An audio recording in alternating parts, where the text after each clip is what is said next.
কাদের কাদের বাড়িতে লক্ষ্মী পুজো হয়েছে সবাই কিন্তু আমাকে কমেন্টে জানিও। আমাদের বাড়িতেও কালকে না লক্ষ্মী পুজো হয়েছিল। ছোটোখাটো করেই হয় লক্ষ্মী পুজো, এরকম ছোটোখাটো করেই সবার বাড়িতেই হয়ে থাকে, ঠিক তেমনই। তো এখন আমি আলপনাটা দিয়ে নিচ্ছিলাম। তো কারা কারা আলপনা দিতে পারো অবশ্যই কমেন্টে ফটো দিও। আর এটা ফেসবুক ফটো দেওয়া যাবে না, কমেন্ট করে কিন্তু। তারপর স্নান করে নাইটি পরে নিয়েছিলাম। আর এই পূজার যোগযান্তি পুরো কমপ্লিট। আর এখানে আলপনাটা আমি বোন দিয়েছিল, খুবই সুন্দর করেছিল কিন্তু। তো অনেকদিন ব্লগ দেওয়া হয় না, ভাবলাম একটা ব্লগ শেয়ার করি ছোট্ট করে। তো শেয়ার করছি তোমাদের সাথে। আর যতক্ষণ না ঠাকুরমশাই আছে ততক্ষণ আমি একটু টিভিতে দেখছিলাম, আর আমার টিভি দেখতে একটু ভালো লাগে না।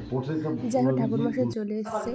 তো এখন ঠাকুরের হাতে একটা ফুল গামছা ওটা নিবেদন করা হলো, আর তিলকাঠি দিয়ে সুন্দর করে সাজিয়ে আলপনা দিচ্ছে কি সুন্দর করে স্টার্ট করানো হলো। তো দেখো, ভালো লাগলে লাইক করে কমেন্ট করে জানিও। তো ঠাকুরমশাইয়ের তো পুজো করা হয়ে গেছে, এখন আমরা অঞ্জলি দেওয়ার জন্য বসেছি। আর অঞ্জলিটাকেও দিয়ে নিলাম আমি, বোন, ঠাকুমা, তারপর বোন, ঠাকুমা, বড়মা, এরা মিলে পুজোটা দিয়েছিলাম। তারপর এখানে একটু প্রণাম করে নিলাম, ঠাকুরের কাছে আশীর্বাদ নিলাম। তোমরাও কমেন্টে জানাতে পারো কাদের কাদের বাড়িতে পুজো হয়েছিল।